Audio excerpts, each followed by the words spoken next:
Shiromani committee ਨੂੰ ਲਗਭਗ 100 ਸਾਲ ਹੋ ਚੁੱਕੇ ਨੇ ਤੇ ਸ਼ਤਾਬਦੀ ਵਰ੍ਹਾ ਵੀ ਜ਼ੋਰਾਂ ਸ਼ੋਰਾਂ ਦੇ ਨਾਲ ਮਨਾਇਆ ਜਾ ਰਿਹਾ ਹੈ ਕਿਉਂਕਿ ਲੰਮਾ ਇਤਿਹਾਸ ਹੈ। ਸ਼੍ਰੋਮਣੀ ਗੁਰਦੁਆਰਾ ਪ੍ਰਬੰਧਕ ਕਮੇਟੀ ਨੇ ਬਹੁਤ ਕੁਝ ਹਾਸਲ ਵੀ ਕੀਤਾ ਔਰ ਸਮੇਂ-ਸਮੇਂ ਤੇ ਸਵਾਲ ਵੀ ਉੱਠਦੇ ਰਹੇ। ਖਾਸ ਕਰਕੇ ਐਸਜੀਪੀਸੀ ਦੀਆਂ ਚੋਣਾਂ ਨੂੰ ਲੈ ਕੇ ਵੱਡੀ ਚਰਚਾ ਛਿੜੀ ਰਹਿੰਦੀ ਹੈ ਹਰ ਸਾਲ। ਤਾਂ ਐਸਜੀਪੀਸੀ ਚੋਣਾਂ ਕਿਉਂ ਨਹੀਂ ਹੋ ਰਹੀਆਂ, 2011 ਤੋਂ ਬਾਅਦ ਚੋਣਾਂ ਨਹੀਂ ਹੋਈਆਂ, ਇਸ ਦੇ ਕੀ ਕਾਰਨ ਨੇ, ਇਸ ਦੇ ਉੱਤੇ ਵੀ ਚਰਚਾ ਕਰਾਂਗੇ।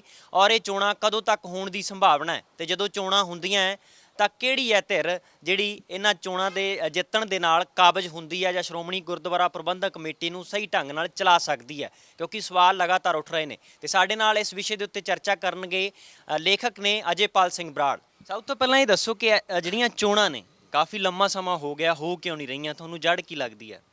ਦੇਖੋ ਜੀ, ਆਏ ਆ ਚੋਣਾਂ ਜਿਹੜੀਆਂ ਹੋਣੀਆਂ ਹੁੰਦੀਆਂ ਸ਼੍ਰੋਮਣੀ ਕਮੇਟੀ ਦੀਆਂ, ਉਹਦੇ ਵਿੱਚ ਇੱਕ ਤਾਂ ਉਹ ਸੈਕਸ਼ਨ 51 ਦੇ ਅਧੀਨ ਹੁੰਦੀਆਂ ਸ਼੍ਰੋਮਣੀ ਕਮੇਟੀ ਦੇ ਐਕਟ ਦੇ। ਉਹਦੇ ਵਿੱਚ ਜਿਹੜੀ ਹੈਗੀ ਆ ਪਰਮਿਸ਼ਨ ਹੋਮ ਮਿਨਿਸਟਰੀ ਤੋਂ ਆਉਂਦੀ ਹੈਗੀ ਆ। ਉਹ ਸਾਰੀ ਸਟੇਟਾਂ ਤੋਂ ਰਾਏ ਲੈ ਕੇ ਕਿ ਵੀ ਕੰਡਿਊਸਿਵ ਮਾਹੌਲ ਹੈ, ਸ਼੍ਰੋਮਣੀ ਪ੍ਰੈਜ਼ੈਂਟ ਕਮੇਟੀ ਉਹਨੂੰ ਲਿਖ ਕੇ ਦਿੰਦੀ ਆ, ਫਿਰ ਉਹ ਗਾਂ ਚੋਣਾਂ ਹੁੰਦੀਆਂ।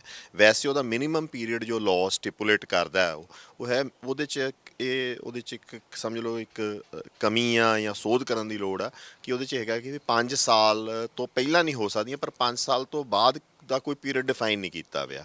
ਤਾਂ ਉਹਦਾ ਫਾਇਦਾ ਉਠਾ ਲਓ ਜਾਂ ਉਹਨੂੰ ਮਿਸਯੂਜ਼ ਕਹਿ ਲਓ ਜਾਂ ਉਹਨੂੰ ਅਬਿਊਜ਼ ਕਹਿ ਲਓ। ਉਹ ਲਾਅ ਦੇ ਅਧੀਨ ਚੋਣਾਂ ਬਹੁਤ ਘੱਟ ਹੁੰਦੀਆਂ। ਸਮਝ ਲਓ ਕਿ ਵੀ ਜਦੋਂ ਤੋਂ ਸੰਨ 47 ਤੋਂ ਹੁਣ ਤੱਕ ਸਿਰਫ 6 ਵਾਰੀ ਚੋਣਾਂ ਹੋਈਆਂ।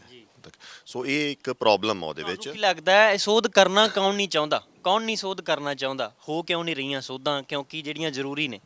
ਵੇਖੋ, ਇੱਕ ਤਾਂ ਆਪਾਂ ਕਹਿ ਸਕਦੇ ਲੌਂਗ ਟਰਮ ਸੋਧ ਕੀ ਹੋਣੀ ਚਾਹੀਦੀ ਹੈ, ਇੱਕ ਸ਼ਾਰਟ ਟਰਮ। ਲੌਂਗ ਟਰਮ ਸੋਧ ਤਾਂ ਇਹ ਹੋਣੀ ਚਾਹੀਦੀ ਹੈ ਕਿ ਵੀ ਇਹ ਸਿੱਖਾਂ ਦੀ ਬਾਡੀ ਹੈ, ਇਹ ਆਟੋਨਮਸ ਹੋਣੀ ਚਾਹੀਦੀ ਹੈ, ਸਿੱਖਾਂ ਨੂੰ ਹੀ ਰਨ ਕਰਨੀ ਚਾਹੀਦੀ ਆ। ਚੋਣਾਂ ਵੀ ਉਹ ਸਿੱਖ ਕਰਾਉਣ, ਉਹਦੀਆਂ ਮਤਲਬ ਇਹ ਬਾਡੀ ਕਰਾਵੇ ਆਪਦੀਆਂ ਚੋਣਾਂ, ਇੱਕ ਆਟੋਨਮਸ ਬਾਡੀ ਵਾਂਗੂ ਇਹਦਾ ਆਪਦਾ ਕਮਿਸ਼ਨ ਹੋਵੇ, ਆਪ ਚੋਣਾਂ ਇਹ ਕਰਾਵੇ। ਪਰ ਇੱਕ ਅੱਜ ਦੀ ਡੇਟ 'ਚ ਭਾਰਤੀ ਪਾਰਲੀਮੈਂਟ ਦਾ ਐਕਟ ਹੈਗਾ, ਇੰਡੀਅਨ ਸਟੇਟ ਦਾ ਇੱਕ ਐਕਟ ਆ। ਤਾਂ ਉਸ ਐਕਟ ਦੇ ਅਧੀਨ ਜਿਹੜੀਆਂ ਚੋਣਾਂ ਹੈਗੀਆਂ ਉਹ ਹੋਮ ਮਿਨਿਸਟਰੀ ਦੇ ਅਧੀਨ ਆ ਜਾਂਦੀਆਂ।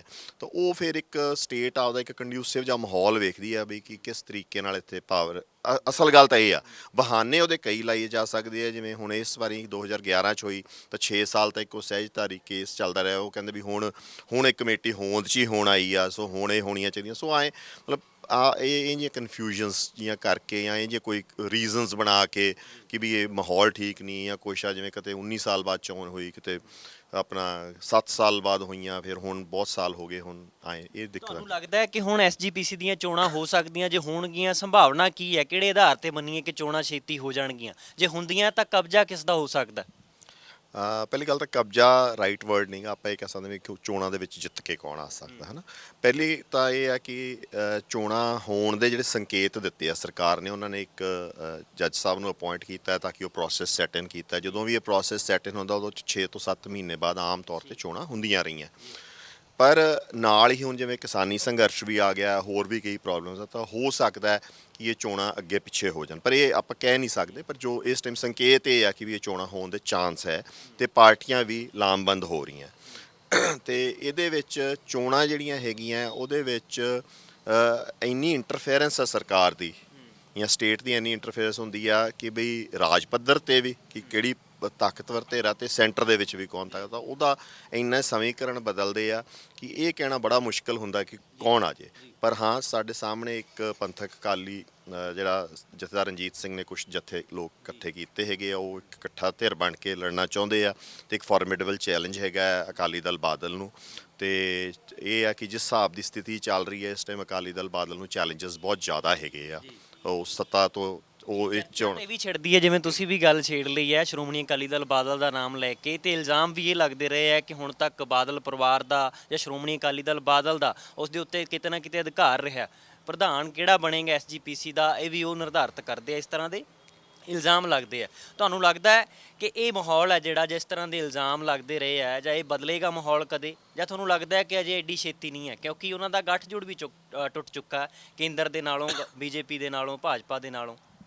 ਡੈਫੀਨੇਟਲੀ ਉਹ ਇਸ ਟਾਈਮ ਕਮਜ਼ੋਰ ਹੈਗੇ ਆ, ਉਹ ਪ੍ਰੈਸ਼ਰ 'ਚ ਹੈਗੇ ਆ। ਪਿੱਛੇ ਜਿਹੜੇ 328 ਸਰੂਪਾਂ ਦੀ ਪ੍ਰੋਬਲਮ ਆਈ ਆ, ਹੋਰ ਜਿਸ ਤਰੀਕੇ ਨਾਲ ਉਹ ਮਿਸਮੈਨੇਜ ਕਰ ਰਹੇ ਆ ਜਾਂ ਜਿਸ ਤਰੀਕੇ ਨਾਲ ਉਹਨਾਂ ਨੂੰ ਆਰਗੇਨਾਈਜੇਸ਼ਨਲ ਕੈਪੇਬਿਲਿਟੀ ਉਹਨਾਂ ਦੀ ਆਪਾਂ ਕੁਐਸਚਨ ਕਰ ਸਕਦੇ ਹੈਗੇ ਆ ਕਿ ਵੀ ਜਿਹੜੀ ਧਿਰ ਜਾਂ ਜਿਹੜੀ ਜੋ ਲੋਕ ਉੱਥੇ ਪ੍ਰਬੰਧ 'ਚ ਗੁਰੂ ਸਾਹਿਬ ਦੇ ਸਰੂਪ ਹੀ ਨਹੀਂ ਸੇਫ ਰੱਖ ਸਕੇ ਤਾਂ ਉਹਨਾਂ ਦਾ ਦੁਬਾਰਾ ਉਹਨਾਂ ਨੂੰ ਪਾਵਰ 'ਚ ਲਿਆਉਣਾ ਜਾਂ ਦੁਬਾਰਾ ਉਹਨਾਂ ਨੂੰ ਉਸ ਪ੍ਰਬੰਧ ਸੌਂਪ ਦੇਣਾ ਤਾਂ ਕਿਤੇ ਹਿਸਾਬ ਨਾਲ ਸਹੀ ਗੱਲ ਨਹੀਂ ਗੀ।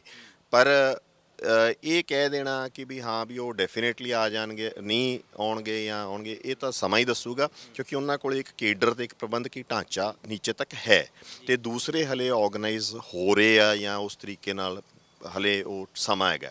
ਨਾਲੇ ਜਿਹੜੀ ਸ਼੍ਰੋਮਣੀ ਕਮੇਟੀ ਦੀਆਂ ਚੋਣਾਂ ਹੁੰਦੀਆਂ ਨਾ ਜੀ, ਇਹਦੇ ਵਿੱਚ ਵੋਟਾਂ ਜਿਹੜੀਆਂ ਹੈਗੀਆਂ ਉਹਦੇ ਵਿੱਚ ਪਾਸਟ 'ਚ ਵੇਖਿਆ ਗਿਆ ਕਿ ਉਹ ਵੋਟਾਂ ਕੋਈ ਜ਼ਰੂਰੀ ਨਹੀਂ ਕਿ ਉਹ ਸਹੀ ਤਰੀਕੇ ਨਾਲ ਬਣਨੀਆਂ ਜ਼ਰੂਰੀ, ਤਾਂ ਉੱਥੇ ਬਹੁਤ ਜ਼ਿਆਦਾ ਹੇਰਾ ਫੇਰੀਆਂ ਹੁੰਦੀਆਂ, ਬਹੁਤ ਜ਼ਿਆਦਾ ਗਲਤ ਵੋਟਾਂ ਬਣਦੀਆਂ ਰਹੀਆਂ। ਤਾਂ ਉਹ ਜੇ ਮੈਨੇਜ ਪ੍ਰੋਪਰ ਹੋ ਜਾਂਦੀਆਂ ਤਾਂ ਡੈਫੀਨੇਟਲੀ ਉਹ ਧਿਰ ਉੱਥੇ ਆ ਜੂਗੀ ਜਿਹੜੀ ਸਿੱਖੀ ਨੂੰ ਰਿਪਰੈਜ਼ੈਂਟ ਕਰਦੀ ਹੋ। ਵੋਟਾਂ ਦੀ ਵੀ ਗੱਲ ਕੀਤੀ ਹੈ ਕਿ ਵੋਟਰ ਲਿਸਟ ਬਣਦੀ ਹੈ ਜਦੋਂ ਸ਼੍ਰੋਮਣੀ ਕਮੇਟੀ ਦੇ ਲਈ ਚੋਣਾਂ ਹੋਣ ਤੋਂ ਪਹਿਲਾਂ ਜਾਂ ਉਸ ਦੇ ਵਿੱਚ ਸੋਧ ਹੁੰਦੀ ਰਹਿੰਦੀ ਹੈ ਸਮੇਂ-ਸਮੇਂ ਤੇ। ਇਹ ਫਿਰ ਵੋਟਾਂ ਦਾ ਸਹੀ ਦਾ ਬਣਨ ਦਾ ਮਸਲਾ ਹੋਵੇ ਜਾਂ ਹੋਰ ਜਿੰਨੀਆਂ ਤਮਾਮ ਕਮੀਆਂ ਨੇ ਇਹ ਦੂਰ ਕਿਵੇਂ ਹੋਣਗੀਆਂ? ਢਾਂਚਾ ਕੀ ਹੋਣਾ ਚਾਹੀਦਾ ਠੋਸ ਜਿਹੜਾ ਨਜ਼ਰ ਆਵੇ ਸਿੱਖ ਸੰਗਤ ਨੂੰ ਕਿ ਇਹ ਢਾਂਚਾ ਹੈ ਤੇ ਅਸੀਂ ਇਸ ਦੇ ਵਿੱਚ ਢਲ ਕੇ ਆ ਜਿਹੜੀ ਆਪਣੀ ਨੁਮਾਇੰਦਾ ਜਥੇਬੰਦੀ ਦੇ ਨੁਮਾਇੰਦੇ ਚੁਣਨੇ ਆ? ਦੇਖੋ ਜੀ, ਦੋ ਤਰ੍ਹਾਂ ਦੇ ਸੋਲਿਊਸ਼ਨਸ ਆ। ਇੱਕ ਤਾਂ ਇਹਦਾ ਲੌਂਗ ਟਰਮ ਸੋਲਿਊਸ਼ਨ ਹੈ, ਜਿਵੇਂ ਮੈਂ ਆਖਿਆ ਕਿ ਵੀ ਸਥਾਈ ਹੱਲ ਤਾਂ ਇਹਦਾ ਇਹ ਆ ਕਿ ਜਿਹੜੀ ਸ਼੍ਰੋਮਣੀ ਪ੍ਰਬੰਧਕ ਕਮੇਟੀ ਹੋਵੇ ਇਹ ਇੱਕ ਆਟੋਨੋਮਸ ਬਾਡੀ ਹੋਵੇ, ਇੰਡੀਪੈਂਡੈਂਟ ਖੁਦ ਮੁਖਤਾਰ ਬਾਡੀ ਹੋਵੇ ਜਿਹੜੀ ਕਿ ਚੋਣਾਂ ਵੀ ਆਪ ਕਰਾਵੇ ਤੇ ਨਿਰਧਾਰਿਤ ਸਮੇਂ ਬਾਅਦ ਚੋਣਾਂ ਹੋਣ, ਹੈ ਫੋਟੋ ਆਇਡੈਂਟੀ ਕਾਰਡ ਬਣਨ ਕਿ ਵੀ ਇਹ ਬੰਦਾ ਸਿੱਖ ਹੈ ਜਾਂ ਨਹੀਂ, ਸਿੱਖੀ ਸਰੂਪ 'ਚ ਹੈ ਕਿ ਨਹੀਂ, ਹੈ ਨਾ। ਅਤੇ ਉਹ ਤਰੀਕਾ ਸਹੀ ਤਰੀਕਾ ਅਤੇ ਇਹੀ ਤਰੀਕਾ ਅਪਣਾਇਆ ਸੀ ਜਦੋਂ ਸ਼੍ਰੋਮਣੀ ਕਮੇਟੀ 1920 ਦੇ ਵਿੱਚ ਬਣੀ ਸੀ। ਹੈ ਸਿੱਖਾਂ ਨੇ ਆਪ ਚੋਣਾਂ ਕੀਤੀਆਂ, ਆਪ ਪਹਿਲਾਂ ਬਾਡੀ ਕੌਂਸਟੀਟਿਊਟ ਕੀਤੀ, ਉਹ ਆਟੋਨੋਮਸ ਬਾਡੀ ਸੀ। ਬਟ ਸਰਕਾਰ ਨੇ ਤਾਂ ਕਿ ਵੀ ਇੱਕ ਪੋਲੀਟੀਕਲ ਬਾਡੀ ਨਾ ਇੱਕ ਐਸੀ ਬਾਡੀ ਨਾ ਬਣ ਜੇ ਜਿਹੜੀ ਕਿ ਸਰਕਾਰ ਦੇ ਹੱਥੋਂ ਬਾਹਰ ਹੋਵੇ, ਤਾਂ ਉਹਨਾਂ ਨੇ 1925 ਵਾਲਾ ਕਾਨੂੰਨ ਲਿਆਂਦਾ ਅਤੇ ਉਦੋਂ ਦੇ ਉਹ ਉਸ ਝਮੇਲੇ 'ਚ ਫਸੇ ਹੋਏ ਆ। ਦੂਜਾ ਮਸਲਾ ਆ ਜਾਂਦਾ ਵੀ ਸ਼ਾਰਟ ਟਰਮ ਹੱਲ ਕੀ ਹੈ। ਸ਼ਾਰਟ ਟਰਮ ਹੱਲ ਇਹ ਹੈ ਕਿ ਜਦੋਂ ਹੁਣ ਚੋਣਾਂ ਆਉਂਦੀਆਂ ਤਾਂ ਸਿੱਖਾਂ ਨੂੰ ਹਰ ਪਿੰਡ 'ਚ ਹਰ ਮਹੱਲੇ 'ਚ ਉਹਨਾਂ ਦੀ ਇਹ ਡਿਊਟੀ ਬਣਨੀ ਚਾਹੀਦੀ ਹੈ ਕਿ ਉਹ ਆਪ ਹੁਮ ਹਮਾ ਕੇ ਉਹਦੇ ਵਿੱਚ ਪਾਰਟਿਸਿਪੇਟ ਕਰਨ ਅਤੇ ਇਹ ਵੀ ਵੇਖਣ ਕਿ ਕੋਈ ਗਲਤ ਜੇ ਵੋਟ ਬਣੀ ਵੀ ਹੈ ਤਾਂ ਉਹਦੇ ਉਲਟ ਆਵਾਜ਼ ਉਠਾਉਣ ਅਤੇ ਜੇ ਸਹੀ ਵੋਟ ਨਹੀਂ ਬਣੀ ਤਾਂ ਉਹ ਵੋਟ ਬਣਾਉਣ ਅਤੇ ਉਸ ਇਲੈਕਸ਼ਨਸ 'ਚ ਪਾਰਟਿਸਿਪੇਟ ਕਰਨ। ਕਿਉਂਕਿ ਜੇ ਅਸੀਂ ਪਾਰਟਿਸਿਪੇਟ ਹੀ ਨਹੀਂ ਕਰਦੇ, ਜੇ ਅਸੀਂ ਉਹ ਚੋਣਾਂ ਦਾ ਹਿੱਸਾ ਹੀ ਨਹੀਂ ਬਣਦੇ, ਫਿਰ ਸਾਡਾ ਇਹ ਹੱਕ ਵੀ ਨਹੀਂ ਰਹਿ ਜਾਂਦਾ ਕਹਿਣ ਦਾ। ਮਤਲਬ ਅਸੀਂ ਜੇ ਉੱਠ ਕੇ ਆਪਦੀ ਵੋਟ ਹੀ ਨਹੀਂ ਪਾਉਣ ਜਾ ਸਕਦੇ ਜਾਂ ਵੋਟ ਬਣਾਉਣ ਹੀ ਨਹੀਂ ਜਾ ਸਕਦੇ, ਠੀਕ ਆ, ਸਿਸਟਮ 'ਚ ਪ੍ਰੋਬਲਮਸ ਹੈਗੀਆਂ, ਦਿੱਕਤਾਂ ਹੈਗੀਆਂ, ਪਰ ਇੰਨੀ ਕੁ ਲੜਾਈ ਤਾਂ ਹਰੇਕ ਆਪਦੇ ਪੱਧਰ 'ਤੇ ਲੜ ਸਕਦਾ ਹੈ ਨਾ ਕਿ ਵੀ ਉਹ ਹਿੱਸਾ ਬਣੇ ਅਤੇ ਆਪਦੀ ਅਤੇ ਆਪਦੇ ਪਰਿਵਾਰ ਦੀ ਵੋਟ ਬਣਵਾਵੇ ਅਤੇ ਜੇ ਕਿਸੇ ਦੀ ਗਲਤ ਵੋਟ ਬਣੀ ਉਹ ਕਟਾਵੇ ਹੈ ਅਤੇ ਉਹ ਜਾ ਕੇ ਮੁਹੱਲੇ ਲੈਵਲ 'ਤੇ ਪਿੰਡ ਲੈਵਲ 'ਤੇ ਇਹ ਆਪਣਾ ਕਾਰਜ ਬਣਦਾ। ਨੌਜਵਾਨ ਅੱਗੇ ਆਉਣ ਅਤੇ ਵੋਟਾਂ ਬਣਨ ਅਤੇ ਵੋਟਾਂ ਸਹੀ ਭੁਗਤਣ ਅਤੇ ਕੈਂਡੀਡੇਟ ਵੇਖ ਕੇ ਵੋਟ ਪਾਓ ਤੁਸੀਂ ਅਤੇ ਉਹਨੂੰ ਜਵਾਬਦੇਹੀ ਕਰੋ ਕੈਂਡੀਡੇਟ। ਤਾਂ ਇਹੀ ਇੱਕ ਤਰੀਕਾ ਅੱਜ ਦੇ ਸਮੇਂ। ਸ਼ਾਰਟ ਟਰਮ ਹੱਲ ਇਹ ਆ, ਲੌਂਗ ਟਰਮ ਹੱਲ ਮੈਂ ਜਿਵੇਂ ਤੁਹਾਨੂੰ ਆਖਿਆ ਕਿ ਸਾਨੂੰ ਸੰਘਰਸ਼ ਕਰਕੇ ਜਾਂ ਆਪਦੀ ਆਈਡੀਆ ਪੁਸ਼ ਕਰਕੇ ਸਾਨੂੰ ਆਪਦੀ ਜਥੇਬੰਦੀ ਨੂੰ ਆਟੋਨੋਮਸ ਕਰਨ ਦੀ ਲੋੜ। ਡਾਕਟਰ ਸਾਹਿਬ, ਮੇਰਾ ਆਖਰੀ ਸਵਾਲ ਹੈ ਕਿ 100 ਸਾਲ ਹੋ ਗਏ ਆ, ਸ਼ਤਾਬਦੀ ਹੋ ਗਈ ਹੈ ਇੱਕ ਸ਼੍ਰੋਮਣੀ ਕਮੇਟੀ ਨੂੰ, 1920 ਤੋਂ ਲੈ ਕੇ 2020 ਆ ਗਿਆ। ਤੁਹਾਨੂੰ ਸਭ ਤੋਂ ਵੱਡੀ ਕਮੀ ਕਿਹੜੀ ਲੱਗਦੀ ਹੈ ਕਿ ਅੱਜ ਦੀ ਸਮੇਂ ਦੇ ਵਿੱਚ ਮਾਹੌਲ ਦੇ ਵਿੱਚ ਆਹ ਕਮੀ ਆ ਗਈ 100 ਸਾਲਾਂ ਦੇ ਵਿੱਚ, ਇਹ ਦੂਰ ਹੋ ਜਾਣੀ ਚਾਹੀਦੀ ਹੈ ਅਤੇ ਦੂਰ ਕਿਵੇਂ ਹੋਣੀ ਹੈ? ਵੇਖੋ ਜੀ, ਕਮੀ ਤਾਂ ਪਹਿਲੇ 5 ਸਾਲਾਂ ਬਾਅਦ ਹੀ ਆ ਗਈ ਸੀ ਜਦੋਂ ਸਰਕਾਰ ਨੇ, ਸਟੇਟ ਨੇ ਇਹ ਆਪ ਦਾ ਲਾਅ ਸਾਡੇ 'ਤੇ ਥੋਪਤਾ ਸੀਗਾ। 1920 'ਚ ਜਿਹੜਾ ਕਮੇਟੀ ਬਣੀ ਸੀ ਉਹਦੀ 1925 ਦੇ ਵਿੱਚ ਹੀ ਸਰਕਾਰ ਨੇ ਇੱਕ ਆਪਦਾ ਲਾਅ ਥੋਪਤਾ ਅਤੇ ਉਹ ਲਾਅ ਜਿਹੜਾ ਹੈਗਾ ਉਹ ਅੱਜ ਤੱਕ ਇੰਟਰਫੇਰੈਂਸ ਬਣਦਾ ਆ ਰਿਹਾ। 1947 'ਚ ਜਦੋਂ ਵੰਡ ਹੋਈ ਸੀ ਅਤੇ ਜਦੋਂ ਭਾਰਤ ਆਜ਼ਾਦ ਹੋਇਆ ਸੀ ਉਦੋਂ ਪਤਾ ਨਹੀਂ ਕਿਉਂ ਇਸ ਦੇ ਵਿੱਚ ਸੋਧ ਨਹੀਂ ਮੰਗੀ ਗਈ, ਕਿਉਂ ਨਹੀਂ ਮੰਗੀ ਗਈ ਮੈਂ ਨਹੀਂ ਕਹਿ ਸਕਦਾ। ਤਾਂ ਉਸ ਦੀਆਂ ਹੀ ਅੱਗੇ ਉਹਦੇ ਤੋਂ ਹੀ ਉਹ ਮਤਲਬ ਇੱਕ ਜੜ੍ਹ ਉਹ ਹੈਗੀ ਆ, ਉਹਦੇ ਸਿੰਪਟਮਸ ਅੱਗੇ ਆਪਾਂ ਨੂੰ ਨਜ਼ਰ ਆਉਂਦੇ ਹੈਗੇ ਆ ਕਿ ਇਹ ਕਮੀ ਹੈ। ਬਾਕੀ ਫਿਰ ਵੀ ਸ਼੍ਰੋਮਣੀ ਕਮੇਟੀ ਨੇ ਜਿਸ ਤਰੀਕੇ ਦਾ ਉਹ ਸਟਰਕਚਰ ਆ, ਜਿਸ ਤਰੀਕੇ ਦੀਆਂ ਉਹਦੇ ਸਿਸਟੈਮਿਕ ਪ੍ਰੋਬਲਮਸ ਆ, ਜਿਸ ਤਰੀਕੇ ਦੀ ਕਿਰਦਾਰ 'ਚ ਜਨਰਲ ਗਿਰਾਵਟ ਆਈ ਆ ਆਪਣੀ ਸੁਸਾਇਟੀ 'ਚ, ਉਹਨੂੰ ਵੇਖਦੇ ਹੋਏ ਤਕਰੀਬਨ ਪਿਛਲੇ 20-25 ਸਾਲਾਂ ਨੂੰ ਛੱਡ ਦਿਓ, ਉਦੋਂ ਪਹਿਲਾਂ ਬਹੁਤ ਚੰਗਾ ਕੰਮ ਹੀ ਕੀਤਾ, ਕਾਫੀ ਚੀਜ਼ਾਂ ਕੀਤੀਆਂ। ਹਾਂ, ਉਹਦੇ 'ਤੇ ਆਪਾਂ ਇਹ ਕਹਿ ਸਕਦੇ ਹਾਂ ਕਿ ਵੀ ਉਸ ਬੈਂਚਮਾਰਕ ਤੱਕ ਨਹੀਂ ਜਾਂ ਉਸ ਗੁਣਵੰਤਾ 'ਚ ਉਸ ਲੈਵਲ 'ਤੇ ਨਹੀਂ ਜਿੱਥੇ ਸਿੱਖਾਂ ਨੂੰ ਸੋਚਣਾ ਚਾਹੀਦਾ, ਪਰ ਫਿਰ ਵੀ ਕਾਫੀ ਕੁਛ ਕੀਤਾ। ਹਾਂ, ਉਹ ਬਿਹਤਰ ਹੋ ਸਕਦੀਆਂ ਸੀ, ਉਹਦੇ 'ਚ ਸੋਧਾਂ ਹੋ ਸਕਦੀਆਂ ਨਵੇਂ। ਉਸ ਲਾਅ ਨੂੰ ਬਿਲਕੁਲ ਹੀ, ਜਿਵੇਂ ਮੈਂ ਕਿਹਾ ਵੀ ਲੌਂਗ ਟਰਮ ਸਾਡੇ ਕੋਲ ਸੋਲਿਊਸ਼ਨ ਇਹ ਹੈ ਕਿ ਵੀ ਅਸੀਂ ਉਸ ਲਾਅ ਨੂੰ ਤੋਂ ਬਿਲਕੁਲ ਹੀ ਛੁਟਕਾਰਾ ਪਾ ਕੇ ਇੱਕ ਆਪਦੀ ਆਟੋਨੋਮਸ ਬਾਡੀ ਬਣਾਈ। ਜੀ ਡਾਕਟਰ ਸਾਹਿਬ, ਤੁਸੀਂ ਸਾਡੇ ਨਾਲ ਕੀਮਤੀ ਸਮਾਂ ਕੱਢ ਕੇ ਜੁੜੇ ਹੋ, ਬਹੁਤ ਬਹੁਤ ਸ਼ੁਕਰੀਆ। ਸਤਿ ਸ਼੍ਰੀ ਅਕਾਲ ਜੀ। ਇਹ ਸਨ ਸਾਡੇ ਨਾਲ ਅਜੇਪਾਲ ਸਿੰਘ ਬਰਾੜ, ਜਿਹੜੇ ਕਿ ਸਿੱਖ ਚਿੰਤਕ ਨੇ, ਬੜੀ ਡੂੰਘੀ ਸਮਝ ਰੱਖਦੇ ਆ ਤੇ ਉਹਨਾਂ ਨੇ ਵਿਵਾਕੀ ਦੇ ਨਾਲ ਇਸ ਦੇ ਉੱਤੇ ਆਪਣੀ ਰਾਏ ਵੀ ਰੱਖੀ ਹੈ ਕਿ ਕਿਸ ਤਰ੍ਹਾਂ ਜਿਹੜੀਆਂ ਕਮੀਆਂ ਨੇ ਦੂਰ ਕੀਤਾ ਜਾ ਸਕਦਾ ਹੈ ਤੇ ਸ਼੍ਰੋਮਣੀ ਕਮੇਟੀ ਦੀਆਂ ਚੋਣਾਂ ਦੇ ਵਿੱਚ ਕਿਹੜੇ-ਕਿਹੜੇ ਸੁਧਾਰ ਕਰਨ ਦੀ ਲੋੜ ਹੈ। ਜੇਕਰ ਇਹ ਸੁਧਾਰ ਹੋ ਜਾਂਦੇ ਆ ਤੇ ਕਾਫੀ ਕੁਝ ਆ ਜਿਹੜਾ ਹਾਸਲ ਕੀਤਾ ਜਾ ਸਕਦਾ ਹੈ ਔਰ ਸਿੱਖ ਸੰਗਤ ਦੀ ਨੁਮਾਇੰਦਾ ਜਥੇਬੰਦੀ ਹੈ ਉਸ ਦੇ ਵਿੱਚ ਸੁਧਾਰ ਕਰਕੇ ਮੁਕਾਮ ਹਾਸਲ ਕੀਤੇ ਜਾ ਸਕਦੇ ਆ। ਕੈਮਰਾਮੈਨ ਰਵੀ ਦੇ ਨਾਲ ਸੰਦੀਪ ਲਾਦੂਕਾ, ਪ੍ਰੋ ਪੰਜਾਬ ਟੀਵੀ, ਚੰਡੀਗੜ੍ਹ।